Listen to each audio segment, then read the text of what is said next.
조금 전에 고소인 측의 글을 성폭력 상담소 부소장이 대신 읽은 장면을 여러분께 보여드렸습니다. 현장에 워낙 많은 취재진이 모이다 보니까는 현장 상태, 연결 상태가 좋지 않아서 영상이 좀 끊기는 그런 모습도 보였는데요. 고소를 했고 법의 심판을 받고 그다음에 인간적인 사과를 받고 싶었고 용서하고 싶었다. 저는 어떻게 살아가야 할까요? 하지만 저는 사람입니다. 저와 제 가족이 보통의 일상과 안전을 온전히 회복할 수 있기를 바랍니다. 이렇게 이야기를 했습니다. 오랜만에 다시 돌아오셨습니다. 공직에서 일하시다가 공직을 마치시고 다시 주영진의 뉴스브리핑 고정 패널로 돌아오신 유인태 전 의원, 전 국회 사무총장과 이야기를 나눠보도록 하겠습니다. 어서 오십시오. 예, 안녕하세요. 박원순 서울시장 빈소에 다녀오셨습니까? 예, 갔다 왔습니다. 예, 언제 다녀오셨습니까? 일요일 어제죠, 어제? 어제 다녔습니다. 예. 어제 뭐 빈소에는 또 조문객들이 많이 있었습니까? 뭐 계속 있대요. 그렇게만 뭐 많은 건 아니고요. 예. 박원순 서울시장과는 아무래도 또 지역구도 서울이셨고 오랜 기간 같이 일하셨을 것 같은데 기억하시는 박원순 서울시장은 어떤 정치인, 어떤 시민운동가, 어떤 인간이었습니까? 이게 워커홀릭이죠. 너무 일밖에 모르는 그래 뭐 쭉 그래도 한 30년간 주기적으로 같이 저녁 모임하는 우리 친구들하고 네. 모임도 있었고 근데 좀 재미없죠.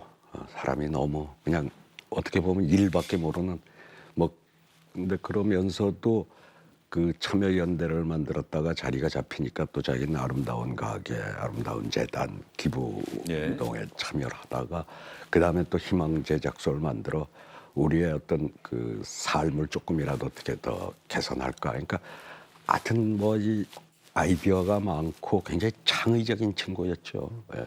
그러면서도 하여간 너무 일에 빠져 있어가지고 저 인간적인 좀 무슨 재미는 없던 예. 그런 친구였죠. 그게 아마 대중 정치인으로 서울시장의 3선 3연임에 성공하긴 했습니다만 대중 정치인으로 국민적 주목도를 받거나 일은 참 잘하는데 그런 것하고 좀 관계 없는 스타일의 정치인이었다. 뭐 이런 말씀. 좀 그런 면도 있었을 겁니다. 예.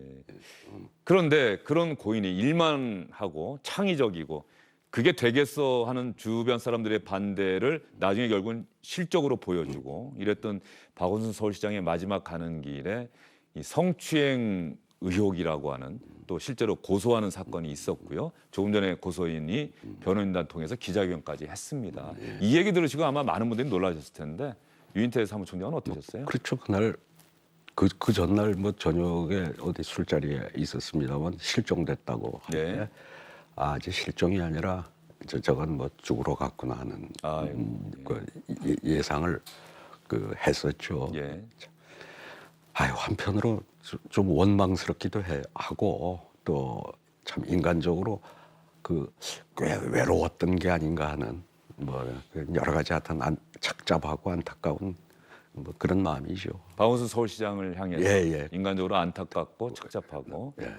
또 고소인도 또 얼마나 지금 글쎄요. 보면 큰 그렇게, 충격을 예, 받았고 예. 오늘 연결식이 끝나자마자 또 자신의 입장을 밝혔는데 고소인도 지금 상당히 고통 속에 있는 것 아닌가 싶은 생각도 물론 듭니다. 그렇겠죠. 설마 뭐 저런 선택을 하리라고는 그래도 오늘 고소인의 저도 보진 못했고 예. 지금 방금 뭐 앵커 예. 얘기하는 걸 들었지만은 뭐 저런 용서하고 싶은 마음도 뭐 좀 있었던 것 같네요. 오늘 그 회견 내용은 뭐 그런 대로 상당히 조금 훈훈한 회견이 아니었나 그런 뭐 생각이 드네요. 고인의 명복을 빌고 예. 자신과 가족의 일상과 안전의 회복을 바란다. 예. 그러면서 이제 구체적인 어떤 고소 사건에 대한 팩트도 좀 일부는 밝혔습니다. 예. 4년 동안 그런 성추행이 있었고 집무실 내 침실에서 그런 일이 있었다. 또 이렇게 이야기를 했는데 이 피고소인이 또 이렇게 갑작스럽게 사망하면서 2차 피해 같은 고통도 많이 당했다. 이렇게 그랬겠죠. 이야기를 그 심정인들 어떻겠어요. 설마 자기의 그게 저렇게 극단적인 선택으로 몰고 갈 거라고 뭐 상상을 안 했을 거 아니겠어요. 본인도 상당히 무척 괴롭겠죠. 예. 이해찬 대표가 조문을 마치고 나와서 기자들이 그런 성추행 고소 사건이 있었는데 당 차원에서는 어떻게 대응하실 겁니까? 뭐 조사하실 생각이나 이런 취지의 질문을 했는데 상당히 어떤 격분한 모습을 좀 보이지 않았습니까?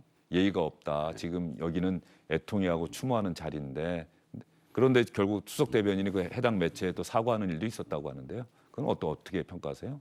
그 친구 워낙 성격이 버럭해찬 아닙니까? 또 버럭하는 네. 성격이 나온 건데 오늘 아침 최고위원회에서 뭐 김혜영 최고위원이 그 사과를 했다고 하는데 예. 저건 어쨌든 부산에 이어서 여기 또 그 민주당 소속 그 단체장이 도중 하차를 하게 된 거에 대해서는 전 당 차원의 사과를 하는 게 맞다고 봅니다. 예. 당 차원에서 사과가 있어야 한다. 둘 다 당의 공천으로 된 사람이 도중에 하여튼 보궐선거가 있게끔 했던 거 아닙니까? 예. 이해찬 대표, 김태년 원내대표 당 차원에서 김혜영 최고위원이 사과했습니다만 그럼에도 불구하고 지도부 차원의 공식적인 사과는 분명히 있어야겠다. 예. 그렇죠. 예, 알겠습니다.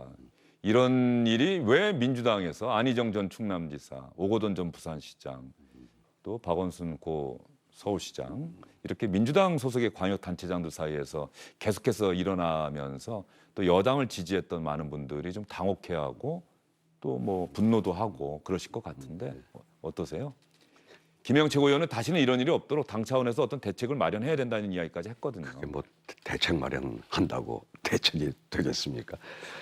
방송이 아니고 사석이라면 할 말이 많습니다만 그 제가 생략하겠습니다. 예. 그 얘기. 미투라고 하는 어떤 여성들이 더 이상 고통을 받는 데서 그치지 않고 그 고통을 외연시키고 사람들에게 알리고 이제는 정말로 평등한 세상, 여성이라는 이유로 차별과 고통, 성추행을 당하고 그런 것들을 덮어놓아야 되는 그런 세상을 이제 끝내야 한다라고 하는 목소리가 불거지고 난 이후에 공교롭게 어쨌든 여당 소속의 단체장들이 계속해서 그 일에 연루됐다. 이건 한번 좀 생각을 해봐야 될 것 같습니다. 그렇죠. 예. 이건 참 면목이 없는 일이죠.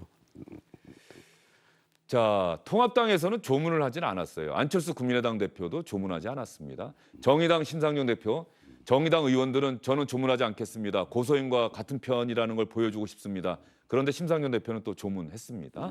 어떻게 생각하세요? 그건 다만 통합당 지도부가 뭐 조문을 하겠다고 했다가 아마 또 뭐 이렇게 번복 비슷한 모습으로 비친 거는 조금 아쉽기는 하지만 그건 또 그분들의 자유예요. 그걸 가지고 뭐 조문을 안 했다고 또 했다고 해서 왈가왈부할 일은 제3자가 왈가왈부할 일은 아니라고 봅니다. 박원순 서울시장이 연배가 좀 아래죠. 저한테는 한 7년 후배. 7년 후배. 예, 고등학교로 7년 후배고. 고등학교도 또 후배고, 예, 예, 고등학교 나이- 후배면 또 각별하시겠네요. 나이는 8년 차이. 예. 예. 박원순 서울시장 이제 마지막 가는 길을 떠났습니다. 고향을 떠난 지 50년 만에 다시 고향으로, 다시는 서울로 돌아올 수 없는 길을 떠났는데 어떻습니까? 박원순 서울시장 또 서울시장을 지지했던 많은 분들에게 유인태 전 의원께서는 또 어떤 말씀 해주고 싶으세요? 하여튼 뭐 어쨌든 큰 족적을 우리 대한민국사에 큰 그 족적을 남겼죠. 아까도 말씀드렸지만 뭐 그 시민운동에서 저렇게 많은 그 창의적인 아이디어를 가지고 뭐 그 한때는 그 우리나라는 워낙 이 기부 문화가 약하다고 하는 거에 네. 아름다운 가게 이런 걸 통해서 한 거며 또 그 다음에 참여연대에서 글로 해서 그렇게 간 거. 아이고 근데 저는 개인적으로 워낙 가까웠기 때문에 좀 저 세상 가서는 좀 편히 너무 일에만 그렇게 미치지 말고 좀 술도 좀 마시고 그러고 좀 살았으면 좋겠다는 말을 전하고 싶어요. 너무 술도 못 했거든요. 예, 예. 너무 일만 했다 예. 살면서. 좀 재미가 없었어요, 사람이. 좀 술도 좀 마시고 좀 재미있게 살라고. 마지막 메시지가 유서를 통해서 남긴 마지막 메시지가 모두에게 죄송합니다. 살아서 만났던 모든 사람들에게 또 감사드립니다. 내내 고통만 줬던 가족들에게는 특히 미안합니다. 이렇게 이야기를 했고 화장해서 부모님 선수에 뿌려달라. 당장 하고. 관사에서 나오면 지금 이사갈 전세적 자금도 없다고 하더라고요. 가족이? 예, 가족이. 예. 예. 뭐 주변에서 이제 어떻게 좀 모금이라도 뭐 해가지고 해줄지 몰라도 결국 그 빚만 남기고 간 모양이더라고요. 최근에 공개된 재산 신고에서 마이너스 6억 원이 넘는 재산을 뭐 신고했으니까 가까운 그 측근에 있는 사람들 뭐 어제도 가서 얘기 들으니까 당장 갈 데가 없다고 그런 형편인 모양인데 가족들한테야 뭐 할 말이 정말 없겠죠. 예. 고 박원순 서울시장의 추모의 입장 또 유인태 전 의원님께서 말씀해 주셨고요. 이 고소인 측이 했던 기자회견 내용은 잠시 뒤에 주영진의 뉴스브리핑 2부에서 여러분께 상세하게 전해드리겠습니다. 유인태 의원님께는 영상 하나 보여드리고 또 질문을 좀 이어가도록 하겠습니다. 백선엽 육군대장, 우리나라 최초의 육군대장 백선엽 장군이 향년 100세를 일기로 별세를 했는데 통합당에서는 동작동 국립묘지에 안장을 해야 된다라고 얘기를 했습니다만 결국 대전 국립현충원에 안장하는 걸로 결론이 났는데 이 관련한 뉴스 영상 여러분께 보여드리고 나서 유인태 의원님께 계속 질문을 좀 드려보도록 하겠습니다. 최전방 부대인 1사단 사단장이었던 그는 1950년 여름 낙동강전선 다부동 전투를 이끌었고 이후 북진 과정에선 평양 입성에 선두에 서기도 했습니다. 육군 참모총장을 거쳐 1953년 33살의 나이에 한국군 최초의 사성장군, 대장이 됐던 6.25 전쟁 영웅입니다. 1953년 7월 27일 정전협정 체결 당시 한국 대표단으로 참석하며 6.25 전쟁의 시작은 물론 끝도 함께했습니다. 그러나 그에겐 6.25 전쟁에서 세운 공과 함께 친일 행적이라는 과오도 있습니다. 일제강점기 만주에서 독립군 잡으러 다니는 간도 특설대 근무 이력이 확인돼 2009년 친일 반민족 행위자 명단에 공식적으로 이름이 올랐습니다. 자, 김학휘 기자 리포트 여러분 보셨고요. 이 안장, 장지 문제와 관련해서 이미 정리는 된 것 같습니다만 그럼에도 불구하고 미래통합당의 주호영 원내대표 문재인 대통령의 결단을 촉구한다. 동작동 국립현충원에 모실 수 있도록 해달라. 그리고 민주당에서는 유족들의 뜻이 대전이나 서울이나 다 대한민국이다. 이렇게 또 이야기를 하는 장면, 정의당 얘기까지 여러분께 들려드리겠습니다. 이 문제는 대통령께서 결단하셔서 동작동 국립묘지로 국립호국원으로 모실 수 있다고 생각을 합니다. 아직 이틀이 남았기 때문에 문재인 대통령님의 결단을 촉구합니다. 더 많은 국민들이 애도하고 감사할 수 있도록 장례를 좀 더 국가장이나 사회장으로 해줄 것을 요청을 했습니다. 뿐만 아니라 국군 통수권자인 문재인 대통령께서 조문해 줄 것을 정중하게 요청드립니다. 장남께서는 최근에 장례 과정 중에 논란이 됐었던 서울현충원 안장이냐 대전현충원 안장이냐 이 부분에 대해서는 이미 고인께서 건강하시던 시절에 대전현충원으로 가기로 가족들 간에는 이미 사전 이야기가 돼 있었다라고 하는 말씀을 하셨고요. 대전이든 서울이든 다 같은 대한민국이고 대전현충원이든 서울현충원이든 모두 국립현충원이다라고 하는 말씀을 다시 한번 해 주셨습니다. 한국전쟁 당시 일부 공이 있다는 이유로 온 민족에게 말할 수 없는 고통을 안겨준 일제의 주구가 되어 독립군을 토벌한 인사가 국립현충원에 안장된다면 과연 앞서가신 독립운동가들을 어떤 낯으로 볼 수 있다는 말입니까? 그런 점에서도 정부의 이번 조치에 큰 유감을 표합니다. 정의당은 대전 국립현충원에 안장하는 것도 반대한다 이런 이야기 있는데 참 대한민국이 오늘을 살아가는 대한민국에 살고 있는 많은 분들이 많은 생각을 할 수밖에 없는 요즘입니다. 어떻게 생각하세요? 백선엽 장군의 이 장지 문제. 가족들이 되게 대전에 그 안장하는 걸로 됐으면 물론 또 주호영 원내대표나 통합당 지도부는 자기 지지층에 또 그런 목소리가 있으니까 그걸 대변할 수밖에 없겠지만 더 이상 그 장지 문제로 그 논란은 안 했으면 좋겠고요. 예.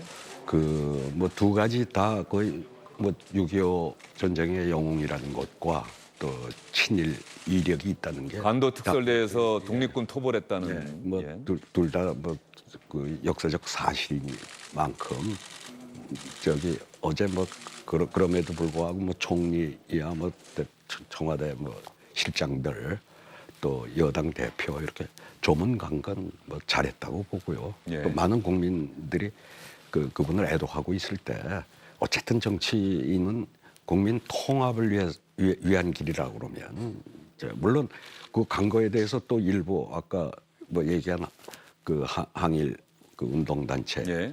거기서는 또 현충원에 가는 걸 반대하지만은 뭐 그럼에도 불구하고 저는 그 간 건 잘했다고 봅니다. 예. 그리고 뭐 장지 가지고 이제 뭐 물론 그 지지층에 저런 그 요구가 있으니까 뭐 얘기는 하지만 더 이상 논란은 안 했으면 좋겠어요. 예. 국회 사무총장을 그만두신 게 언제입니까? 이제 2주 됐죠. 딱. 21대 국회는 다를 거라고 생각을 했는데 아직 개원식도 못하고 의원 선서도 못하고 있습니다. 그리고 모든 상임위원장을 다 여당이 차지하게 됐고요. 예. 이런 일련의 과정을 현장에서도 지켜보셨을 텐데 예. 어떻게 말씀하고 싶으세요? 그러니까 이 정치가 너무 극렬 지지층에 끌려가면은 이 협치가 안 돼요. 그리고 정치는 없어져 버리거든요. 지금 양당 다 좀 너무 그 극렬 지지층에 끌려가는 게 아닌가 뭐 이런 생각이 들고요. 이 상임위 협상 과정에서 아마 민주당의 열렬 지지층은 우리가 이렇게 뽑아줬더니 그래 법사위 하나 또 못 지키고 도로 내주냐 뭐 이런 요구가 있으니까 처음부터 그 법사위는 무조건 이번엔 안 주겠다. 뭐 예. 이제 이런 좀 모습을 비쳤던 것 같고 또 저쪽은 말이죠. 저 하나 그 관행대로 법사위 달라는 건 좋은데 그 법사위가 그 동안에 그 월권을 하는 건 고쳐야 된다는 건 여야 없이 똑같이 공감하고 있던 예. 대목이거든요. 그럼 법사위의 이러이러한 월권은 전부 개선할 테니 그 대신에 법사위 우리한테 달라 이랬어야 되는데 웬일인지 주호영 원내대표가 법사위의 그 기능이 굉장히 중요하다. 지금의 그 잘못된 월권 뭐 그런 자구심사권 뭐 이런 네, 거예요. 그거 있는데도 불구하고 무슨 위헌 법률이 얼마가 생기고 그럼 뭐 법사위라는 한 상임위를 차지해 가지고 온 나머지 16개, 17개 상임위에서 되는 걸 전부 거기에서 붙잡을 수도 있고 하는 그 잘못된 관행을 그 권한을 계속 행사하겠다는 걸로 비쳤거든요. 그 더군다나 민주당이 뭐 줄 수 없는 명분을 제공한 측면이 있었어요. 그러니까 법사위 그러고 이제 처음엔 법사위를 맨 처음 주냐 마냐 가지고 그랬고 그럼 같이 법사위의 그 잘못된 월권적인 행태 그 관행은 다 제도 개선을 하기로 하고 전반기에 하면 될 거 아닙니까? 예. 그럼 후반기에는 주겠다고 하면은 이제 정상화 됐을 거예요. 11대 7로. 예. 근데 그거를 또 제가 보기엔 좀 인색해야 돼요. 그거를 다음에 대통령 선거에서 이긴 당이 갖자요. 이제 그 얘기를 가서 했다가 아마 통과가 안 됐던 모양인데, 근데 뭐 하여튼 민주당도 이번 총선 이후에 뭐 이해찬 대표도 여러 번 그런 얘기를 하고 우리가 열린 우리당의 모습을 그 전체를 밟아서는 안 된다. 겸손하자. 예. 그런데 하는 모습 보면 별로 겸손해 보이지 않은 것 같은 게 좀 예. 걱정이고 저쪽은 지금 리더십이 없는 것 같아요. 그래도 주호영 원내대표가 저렇게 다시 재신임을 하고 했으면 주호영 대표가 어느 정도 내가 얻어낼 수 있는 건 이것뿐이다. 무슨 가하부이냐 아니냐 뭐 그거 가지고 논란이 아니라 한번 이 안을 가지고 왔을 때는 야 내가 얻을 수 있는 게 뭐 이거밖에 못 된다 하면은 그 어느 정도 좀 추인을 해줘야 되는데 두 번 다 가서 이렇게 그 리더십이 그럼 김종인 비대위원장이 뭐 카리스마는 있다고 그러지만 지금 이 원내 문제 이런 데 있어서는 또 그 개입하기가 좀 어떤 리더십을 발휘하기가 좀 어렵고 그래 그쪽 야당 의원이 우리 당 모습이 왜 청나라 침입했을 때 병자호란 때 딱 남한산성 모습이라고 그러더라고요. 예. 통합당의 한 의원이 통합당 사정을 우리 당 사정이 딱 지금 남한산성 꼴이라고. 예. 알겠습니다. 유인태 전 국회 사무총장과 이야기 나눠봤습니다. 앞으로 정기적으로 좋은 말씀 좀 많이 부탁드리겠습니다. 고맙습니다. 예.